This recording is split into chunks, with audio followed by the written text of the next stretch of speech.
Good morning, everyone. Thank you for joining us.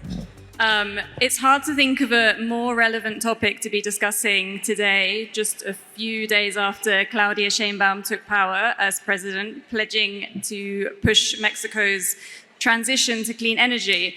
That's what we're going to be discussing this morning in the context of North America, not just Mexico, with 5 excellent guests. So let's start with what's at stake. What does it mean for North America to transition? What does it mean for nearshoring? What can North America gain by successfully transiting to clean energy? Perhaps for that, we can start with Gregory Romero. Thank you, and good morning, everybody.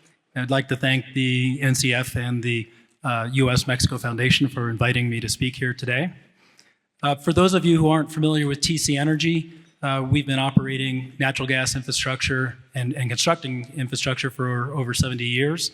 We are the largest and probably the only midstream natural gas infrastructure company in all that has significant operations and assets in all 3 countries. We have, to put a little bit of scale to it, we're moving approximately 25% of all of the natural gas in the United States, Canada, and Mexico on any given day. Here in Mexico, we're proud to have just completed our 30th year here in Mexico, and we have about $11 billion of assets here in Mexico, and we are the largest Canadian investor. So I think to kind of turn to your question, I think when we're looking at what's at stake in the big picture, I think the key issue is energy demand. And energy demand is continuing to grow, and there's been an increasing recognition that with the energy demand growth, with electric vehicles and with data centers, is that we're going to have really an energy addition to address all of this demand. We're going to need to have more of every single type of energy. And the way we're looking at this is that we think that North America is really uniquely positioned to capitalize on the strengths of each of the countries. We have extensive energy resources in all 3 countries. We have an extensive energy infrastructure, and we just see that when we're looking at North America, we're seeing that there will be an increasing focus on addressing a common challenge, which we describe at TC as the energy trilemma, which is how do we meet this increasing demand with energy sources that are reliable, that are sustainable, and that are affordable. And so we like natural gas. We think natural gas is a really important part of the solution to that. And so we see that when you're looking at the North America and the future of North America, we see increasing integration and a common approach to address these challenges. Perhaps we can move on and look at the current situation, where we are with the energy transition in the 3 individual countries, but also the integration, the sense of are they working together to shift towards the energy transition. Perhaps, Tanya, we can start with you on this one. Thank you. Good morning to everyone, and thank you to Enrique for the 3rd year of a very, very successful North Capital Forum. I see in energy integration a very unique opportunity for North America. When we talk about North American competitiveness, we rarely talk about our competitive advantage as a region in terms of energy resources, if we're able to accomplish energy integration, which is something that we rarely speak about. But if you compare North America to the other major economic blocs, North America is the only bloc that has very abundant natural gas supplies, which, as my colleague very correctly pointed out, is critical for the energy transition. The United States today is the world's largest exporter of natural gas, and we have access to that gas. We also have very ample renewable resources and capacity to develop those renewable resources. So we can be very, very competitive in terms of energy if and only if we're able to collaborate collaborate and integrate our systems. We've already started. There's a broad networks of cross-border natural gas pipelines, bringing gas from the United States into Mexico and also interconnecting the United States and Canada. And in terms of clean energy, I think there's a lot to do. Building an integrated transition system. I have some examples. Sempra, the company that I work for, has 2 transmission lines through which we actually export clean energy that's produced in Mexico, and it's exported into California. But there's a long way to go, and it would absolutely require collaboration, not only between the governments of our 3 countries, but also, very importantly, it would require the participation of private industry. We have capital, we have technology, and we have the know-how to be able to collaborate with the private sector. But if you want to look at it from, is this a challenge? I think one of the key challenges in order to be able to accomplish an efficient economic integration between the 3 regions is ensuring that our energy systems are integrated. But I see opportunity. And Jose, perhaps I can come to you on how well are we doing at the moment? We know the potential and what needs to be done, but where are the countries currently with their energy transitions? So I think as one goes from one administration to the next, typically administrations inherit difficulties and problems. But those are issues that are kind of gradual in the way that you face them. But in some cases, you leave sort of foundational type of issues, foundational dilemmas. I think that clean energy is one of those. I think that the potential is very clear. I think it's very exciting.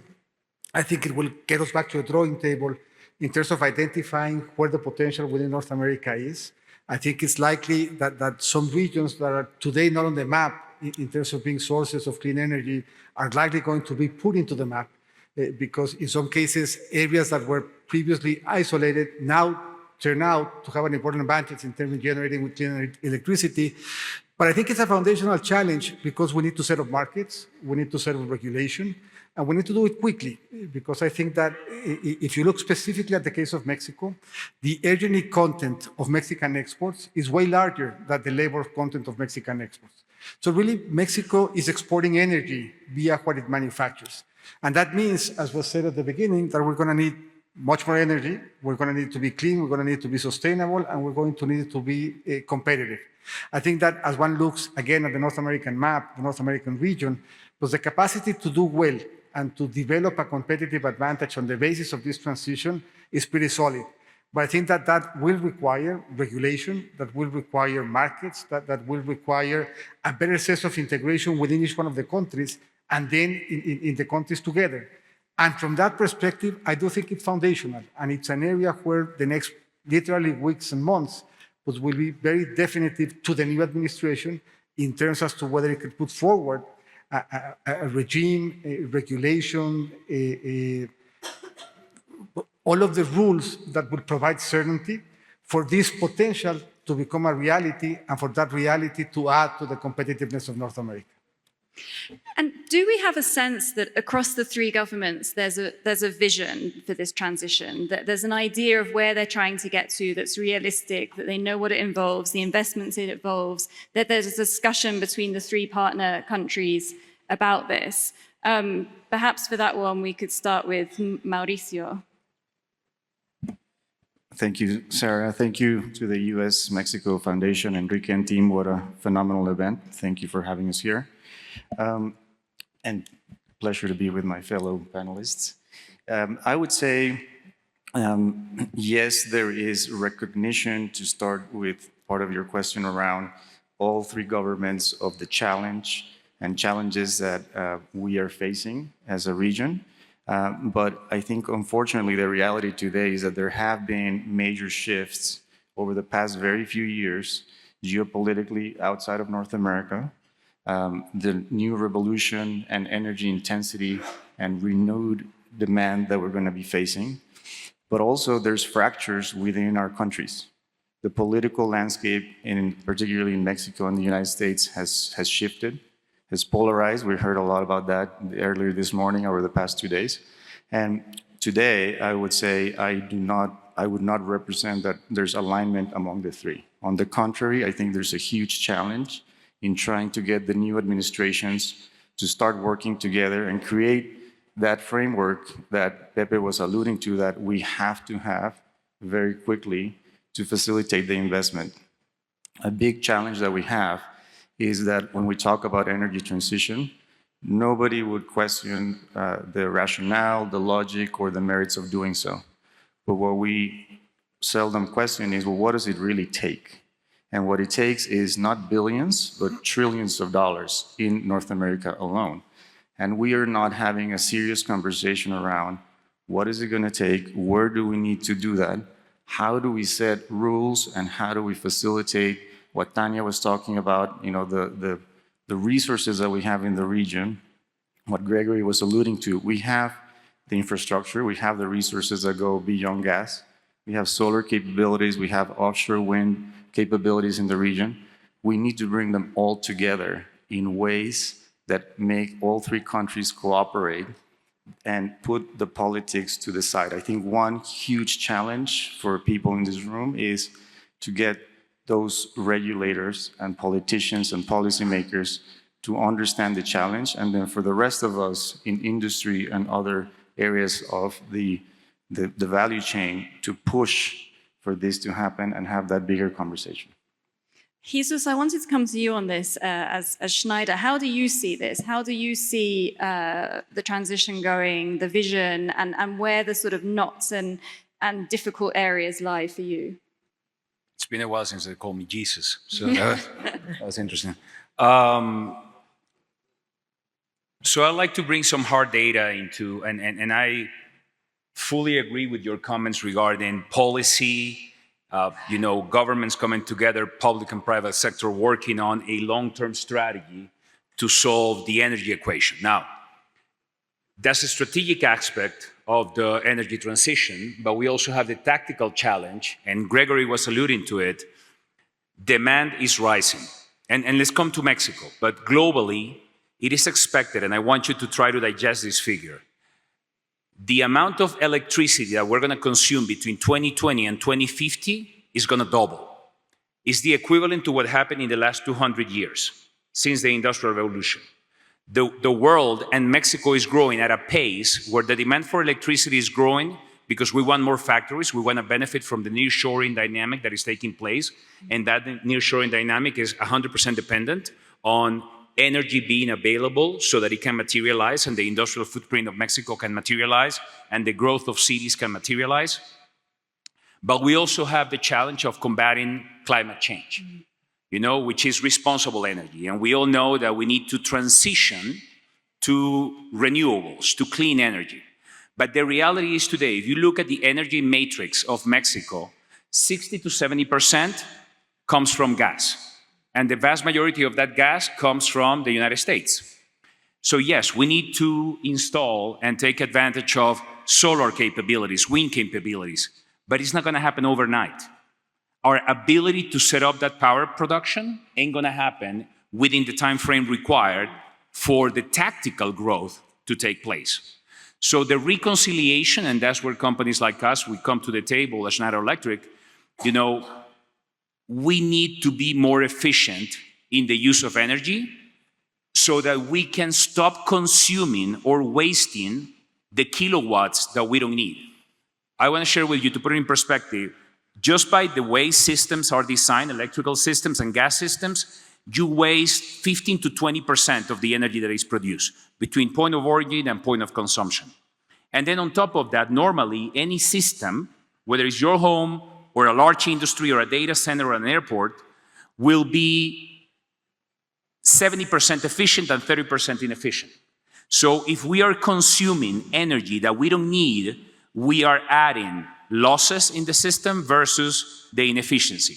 So we need to reconcile being more efficient in the way we use energy. That's where transition also implies digitization of energy.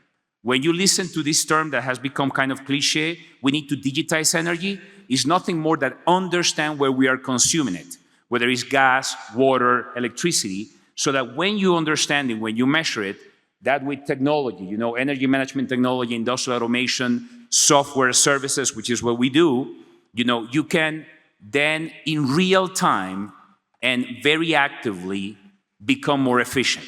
And then work with companies that can provide that additional source of energy that we need. So the transition, I would love to say that it's going to be pretty. It is not. We have a massive increase in demand. We need to become more efficient, and we need to address both the long-term strategic policy aspect of it, but we need to deal with growth needs to be enabled. So it's urgent, for Mexico and for the US, because it's also true for the US and Canada, to be more efficient, more smart, more digitized in the ways we use energy and how we can make it more available when it's not. And what role do we think, obviously this is a collaboration between governments, but also the private sector. I mean, what role does the private sector and private sector investment have in this, in trying to get that transition to happen, those inefficiencies to be lowered? Perhaps, Tanya, you can talk to that.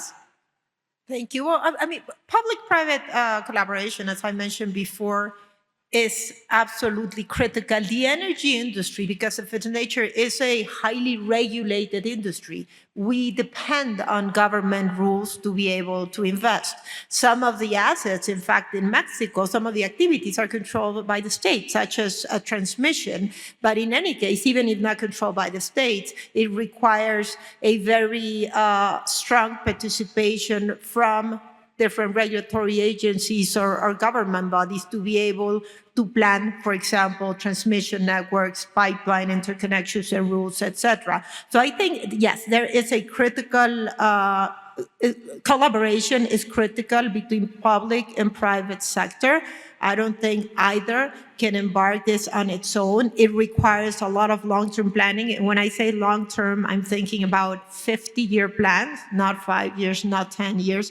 We require 50-year plans. And I would say very importantly, the relevance of investing in transmission. There is no energy transition without transmission. So collaboration is essential. There are a lot of mechanisms in place. There are a lot of bilateral mechanisms in place, trilateral mechanisms in place, Canada, Mexico, and the US, between public sectors and private sector, that I believe is very important that we, in a sense, start looking at using again. I think one great example is we have the upcoming CO dialogue, which is a US-Mexico mechanism that's bring together private sector and government to be able to talk about how we're integrating on economies and fostering economic growth. I mean, it all sounds very nice, but I want to drill down a bit into this cross-border collaboration. I mean, one of the things you hear again and again, especially with energy, is this national sovereignty, this idea of being self-sufficient, of not having to import energy. And obviously, you mentioned some of the policies, and we've heard from people when we've been chatting between sessions, concerns about some of the policies within different national ambits that don't necessarily work towards investment in clean energy or pushing things that will help this transition. So I wonder if we can talk a little bit about these sort of policy challenges and the national sovereignty concerns that might be impeding some of the collaboration that needs to happen. Perhaps, Jose, you could talk to that. Yes, thank you. I'll do that, and I'll talk a little bit about what Jesus said. Just in terms of the urgency of this happening. And going back to the point that Mexico exports energy, it's been amazing these last 6 years. The growth of Mexican exports has been close to 60%. That means that if we're exporting energy, the demand of energy associated to that increase has been dramatic. And if we have not increased our capacity to generate by 60%, pues that means that we're energy challenged today. And that's a complicated issue. I think that Tanya pointed to something that I think is critical also in the case of Mexico. We have, all of the houses in Mexico are connected to the grid.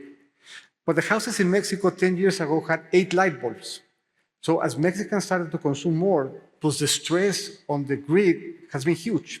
And that means that we really have to solve the generating challenge today, yesterday even, rather than wait for this long-term planning strategy. And we need to make the grid smarter, more resilient, and more effective. And that's going to be complicated. But let me point to why I think it's foundational and complex. So in Canada and the US, you have energy markets, complicated, regional, fragmented, with inefficiencies, with whatever you want. In the case of Mexico, you have one big public company that does energy. That creates complications in and of itself. Some might not appear obvious. So there's a debate in Mexico as to whether there should be productive firms of the state or whether there should be state firms. That sounds like a legal distinction that's irrelevant until it isn't, because it's not the same thing to contract with a state enterprise that to contract with a public entity that's not really a state enterprise, and that creates all sorts of legal complexities.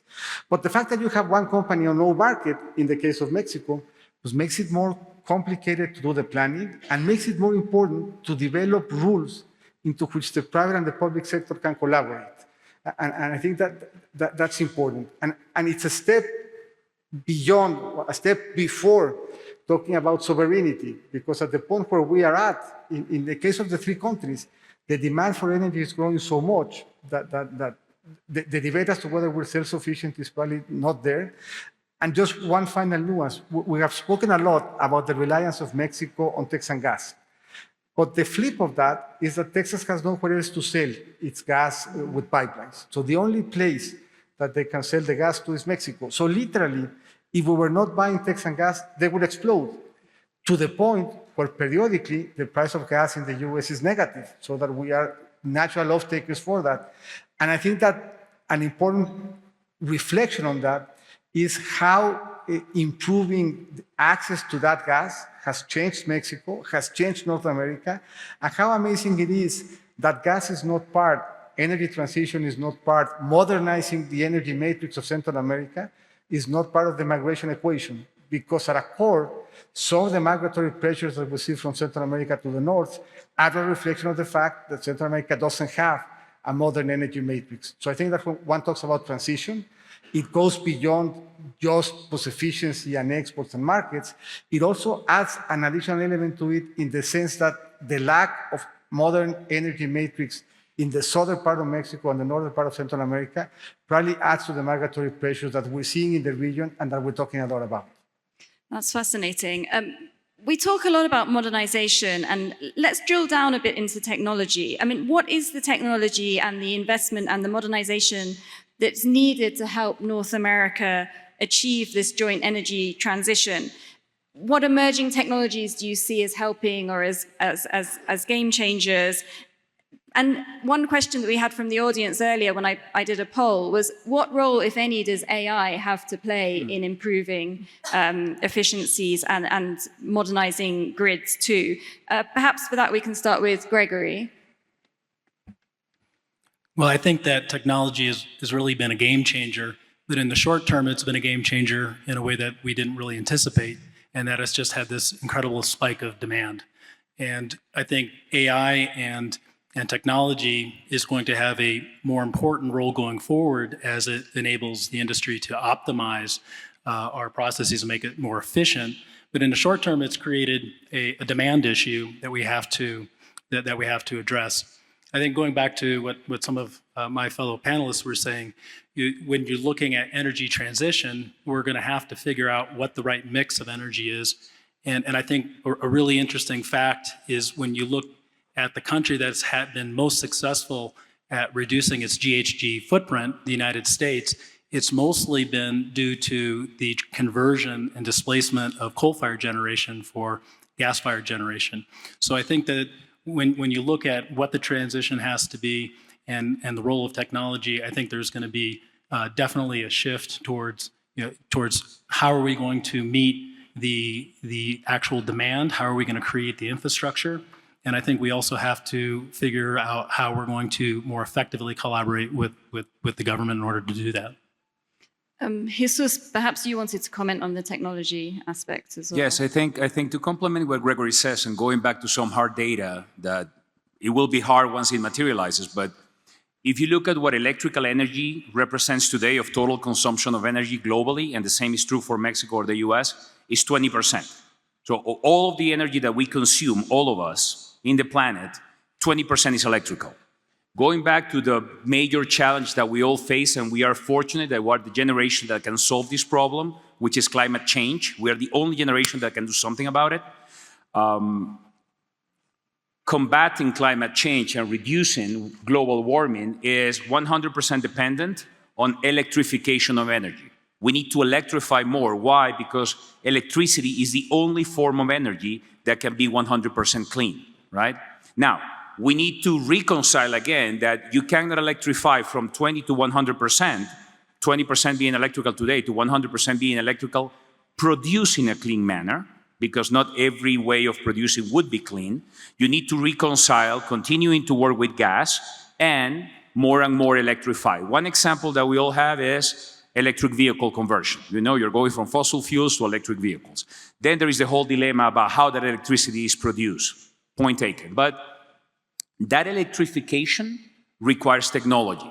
And that electrification will happen faster than we are seeing. And this is where AI, and going back to my point of energy efficient, digitization of energy, AI plays a big role. Because more and more, and this is something that this hotel, as an example, where we are today, we work with Hyatt to do the whole remodeling, upgrade of all of their systems, you know, from lighting, electricity, energy management, building access controls. All the automation in this building is state of the art. The ability for this building to work highly efficiently, and you can picture this in border control, you can picture this in airport, infrastructure, data centers, ports, food and bev industry, you know, is our ability to understand where we are consuming energy, how we can make it again more efficient, and where we can electrify. And AI plays a role because it's all data. It's our ability to collect data. And data has been enabled by what we call the Internet of Things. And everything that we have today, not only your Apple Watches, but is natively connected. Now and more devices in every building infrastructure, we can access it. We can know how it's operating. Once you know how it's operating, and that's the technology that we bring, you know, you can take it into software, then from software, using and leveraging AI, you can make smarter and smarter decisions about how to operate, how to transition towards electrical energy where applicable, how to be more efficient, and how to be more clean. So technology is the enabler of a smart, fast-paced, clean energy transition. And that's the role it's playing. It's very interesting. I think, Mauricio, did you want to also make some comments on that? Sure, thank you. I completely agree. We have to, technology has to be a facilitator and an enabler for a lot of things that have to happen. But just speaking on what Jesus was talking about, just talk about the other angle where technology has to be front and center is guaranteeing reliability of the electrical grids, because the one thing we have not yet spoken about is we want to transition, but there's a lot of challenges in incorporating those resources into the systems, into the power grids. And we need to have those systems be reliable. The reality is industrial processes and productions cannot have interruptions in the supply of electricity. And as the demand grows, not just industrially, but in other commercial and even household applications, where I see a lot of value in technology and AI is going to be that ultimately solving or helping us solve how to balance the efficiency across those systems. We also need to have a candid conversation about that baseline for reliability, and that baseline is called natural gas. And we are very fortunate in North America to have abundant and low-cost gas that we have available. And we need to, from that foundation, build upon every single resource. And I'll stress something I mentioned earlier. The challenge to transition has to go through not just technology in the way that Jesus was explaining, what I'm talking about, efficiency in the systems, but we have to incorporate about every single resource available in the region to even attempt to get there. That means a lot more solar in the southern United States, northwest Mexico. That means figuring out how to do offshore wind in the Gulf. That means how do we try to convert more and more coal in the United States and particularly back into gas. We have to apply all of those things to do that. And just while I round this up, I think one of the incredible challenges is that the application of whether it's technology or disintegration has to go through a bilateral or trilateral agreements or baseline understandings of the intertwined nature of our economies today. And that today, the reality is those relationships are hurting, they're fractured, and we need to get back to a place where there's a baseline of trust so that we can have cooperation. You mentioned earlier, and I agree, it is not practical to say that each country is going to be independently from an energy perspective. That's not going to happen. We need to trust among the three of us and rely upon those networks that exist. I'll just quickly mention Savi today. We are an example of what we've been talking about. We buy gas in Texas. We move it through the United States all the way from Texas to California. We then consume that gas, turn it into electricity, and for example, we sell it back into California. That relationship exists. We take that Texan gas and we bring it down into Mexico, into the central industrial hubs that are feeding all the critical supply chains that are doing all the work for North America. The integration is there, it's real. We cannot break it. On the contrary, we have to augment that. And I think the challenge is going to be daunting for the next few years. I'm glad you've mentioned some of the challenges, because that was the next thing on my list to talk about. You obviously, grid reliability, harnessing all these resources, there are many, many challenges to overcome. Tanya, I wonder if you could outline some of the other challenges that you see or that you've encountered in Sempra, and the ones that are going to be the biggest ones in the next few years. Well, I believe, and I would like to go back to the questions you asked about energy sovereignty and what does that mean? Because to me, energy sovereignty means having sustainable, reliable, and affordable energy. That makes a country more sovereign. And I think that's what we should all be seeking. But I mean, in terms of challenges, and I'm sure that this has been discussed through the past few days in this event, we have a unique once-in-a-generation opportunity to strengthen the competitiveness of the region through reshoring. That will not materialize unless we can guarantee sustainable, reliable, and affordable energy. And of course, water, and there are other needs, but today the topic is energy. So, I mean, that is a challenge because energy really transforms communities. Sempra has built 11 cross-border natural gas interconnections, 11. And every time we build an interconnection, we see how communities are transformed. We see how industries come. We see how jobs are created. So, I mean, energy will really transform our economy. Energy is the opportunity to capture this incredible, again, once-in-a-generation reshoring opportunity. But in order to do that, and I know that I've been repeating myself, but I think collaboration between Mexico, the United States, and Canada, and collaboration between private and public sector is critical. Let me give you an idea of the magnitude of the investments that are needed. If we were not to capture any of their nearshoring opportunities, the estimate is that Mexico would need to invest only in generation, not transmission, only power generation, around $14 billion. If we intend to capture, in the next 5 years, if we intend to capture nearshoring opportunities, the number is close to 40 billion, 40 billion only in generation. If you add maybe 20 billion in transmission, and I'm only talking about the power sector, if you add investment requirements in power distribution, plus natural gas, which again is a critical element for industrial use, for the energy transition, then that number could be doubled. So the investments amount are enormous. The capital is there, it's available, and it can be deployed, again, if there is appropriate planning and if there is, I would say, clarity on the path forward. I think we need to talk or mention a little bit politics and the policy panorama in that sense. How much do the politics or the changes of government, which we've obviously just had in Mexico and will have in the US, matter to this? Are we expecting to see more policies pushing the energy transition, or are we expecting more challenges depending on who wins the election in the US. Perhaps, Jose, you can talk to that. I think it's clear that it will be contingent on who wins in the US. I think that in terms of the platform of the two candidates, because one of them features transition prominently, the other one doesn't really quite.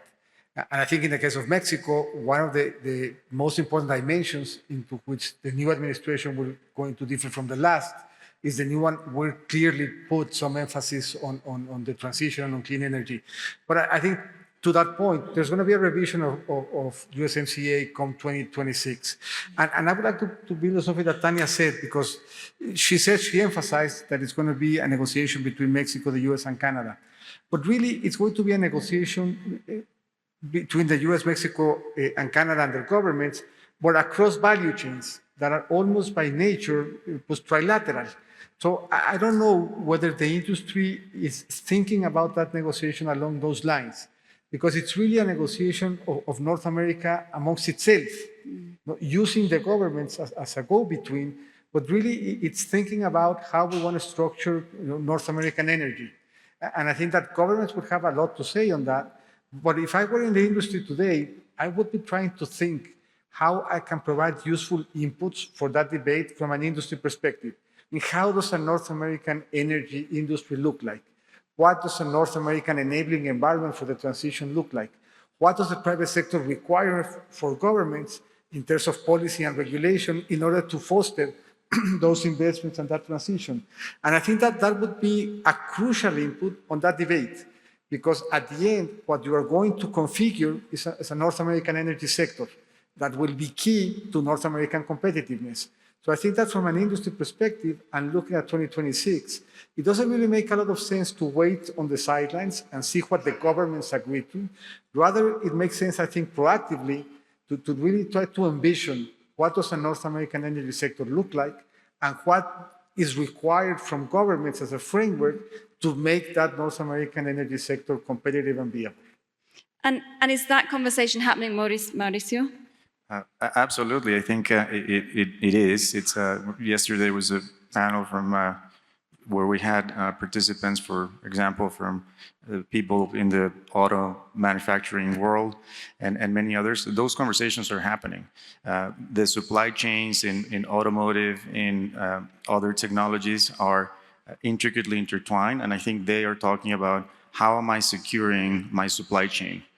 Those productions have literally thousands of suppliers that are spread around all three countries, and companies that have that presence are looking at that and saying, how do I make sure that I continue to be efficient and productive in all of my processes, and how do I therefore, by the way, compete against others in the rest of the globe? So I think, yes, it's happening. But I would just want to make another observation around what Pepe was talking about. We, of course, don't know where the United States is going to go on November 5th. But what we do know, and certainly something very positive in my mind, is that the new Mexican administration has made a very important shift in being very clear that renewables are part of the future. The goals they have set are certainly ambitious. What they are talking about implies that literally at least $40 billion in just generation in renewables. And they've talked about an implicit split between government and the private sector to be able to enable that. We don't know exactly how that's going to play out. We don't know what the rules are going to be, but we do know the intent of the Mexican government is to support this energy transition in a way that we have not seen before. So there's certainly a positive thing to take from that, and we all need to be pressing on that from the industry perspective, from all of our participation, to say, how do we then now take that renewed impetus from the Mexican government and turn it into something tangible and positive? Yeah, I mean, I think a lot of the detail, that, as we say, the devil will be in the detail, no, of how are we going to adapt workforces, how much, where's the investment coming from, all that stuff, which the vision's nice, but we need to see some of the nuts and bolts. It is, and but we have worked with a lot of devils, and we have to, and no matter what those details are, I think there will be a way to do it. When there's a will from a government, things are going to happen. So we need to remain positive on that. I'm aware we only have 5 minutes left, so I wanted to give each panelist a chance to make a closing remark of around a minute. What do you want the audience to take away from this panel? What's the most important thing when they're thinking about the energy transition in North America, should they go home thinking about? If perhaps we could start with Gregory. Thank you. So I think one of the things we haven't really focused on today is really energy is the foundation for economic development, but also for reducing poverty and creating jobs. And so going back to one of the questions you had is what are the more significant challenges that we have? I think in the energy transition, our challenge is going to be to find alignment with the government so that we can enable on an expedited basis, address some of the common challenges that all three countries are facing. And I think one thing that really strikes me is yesterday I was listening to a panel on energy infrastructure development, and the former governor of Yucatan mentioned one of the pipelines that we're developing in collaboration and in partnership with the government is the Southeast Gateway Pipeline, which is bringing natural gas supply to the Yucatan and the southeast part of Mexico. And the governor said that that project is a game changer. It's bringing the opportunity for power generation, for electricity, for jobs, and for the opportunity to reduce poverty in the state of Yucatan and the other areas. And so I think that as we go forward, we need to find and continue to find alignment with government objectives and policies in terms of economic development, the social and political, reducing poverty. And I think that our success and for North America to realize its full potential, we're going to need to keep very focused on that as an industry. Tanya? I think I agree with everything that Gregory said. But yeah, essentially, in order to be competitive as a region, we need to ensure that we have cleaner, reliable, affordable energy. And in order to achieve that, we need to ensure collaboration between countries and between public and private sector. But I would like to emphasize something that Mauricio said. We all heard President Sheinbaum, La Presidenta Sheinbaum, 4 days ago about her government plan. And we heard about continuity in a lot of programs. But the one thing that stood out, very clearly stood out, is her commitment to the energy transition, which, like Mauricio said, she set forth very clear goals, very aggressive goals, in which there is clearly a role for private-public collaboration. So I think, speaking on behalf of the private sector, I think we're all eager and ready to collaborate. Jose? So I think in terms of energy and the energy transition, the new Presidenta has a track record. And I think it's a track record that has seen her innovate, that has seen her bring in the private sector, bring in capital. So I think there's a justified sense of excitement as to what energy can do. And as Gregory said, energy really transforms lives. It transforms the perspective of the country, but it transforms the perspective and the experience of everyday common people when they have access to a more modern energy matrix. I was struck by something that Mauricio said, and dealt with that. He said he was accustomed to working with devils. And I think that Mauricio, I think that we should call out the U.S.-Mexican Foundation, the North Capital Forum, because he has a knack to bringing all of the devils into the room. So I think that we need more of this. I think we need more dialogue. I think we need, it's straight to say that the region has been overdiagnosed. I think it hasn't.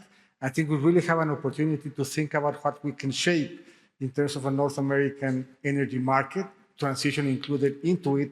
And the clearer that view is, the better the result will be in terms of science and policy driving that transition. So it's a big shout out to the forum, because I think that they create a very positive energy to finish up with that same topic. No? Mauricio? Thank you. I take away among things that the quality and the intensity of the dialogue over the past couple of days is tremendous. The conversation around energy transition, energy security has really evolved and matured. Over the past few years, we've had all types of shocks in the system, from gas shale to renewables to AI more recently, et cetera. But the maturity of the conversation is astounding, and the intensity and the eagerness from people to figure out how do we cooperate, how do we move forward is there. And, we should all be very open for these challenges that have to be ambitious by definitions. Those goals have to be ambitious, and I think we need to remain optimists. Thank you. Jesus? Yeah, from takeaways, I like to say, let's just remember, one thing that I would like to share with you, and hopefully you remember, is the amount of energy that we consume in Mexico, the US, but in the planet, will double in the next 25 years. That's equivalent to what happened in the last 200 years. That's one fact. The second one is just remember that we are combating a major challenge, which is climate change, global warming. The only way to do that effectively is to do that energy transition, embracing new energies. That means electrifying energy. Today, electricity is 20% of the total energy consumed. It has to go to 50% by 2050. We will still be living with gas and electricity produced, aeolic, wind, solar farms, but we need to reconcile that. And technology will be the enabler. All the policy that my co-panelists have shared, all the agreements, trilateral, bilateral, that need to happen, they need to happen. And they will happen in time. But the time required for them to happen is not fast enough to match the demand that we have today to continue to grow, and in particularly in Mexico, to benefit from this dynamic called nearshoring. So it is imperative, it is a necessity and a must that today we use technology more and more so that we can become more efficient, that we can become more agile, and we can enable that growth that is in place. Lucky us, the technology exists and is being deployed. And it's being deployed at a pace that will match that demand. And of course, there are ups and downs. But rest assured, there are companies represented in this panel that are addressing both the long-term policy energy transition, and there are companies like mine that we are also present in the enabling the today while looking at the future. So I think it's looking bright, but it's going to be bumpy along the road. Thank you to all the panelists. I think we've heard quite a good resume of the challenges and the potential. And it's obviously a fast-moving topic. So I hope next year at the next year's forum, we can come back and check in on the progress and how it's going. Thank you to everyone in the audience as well.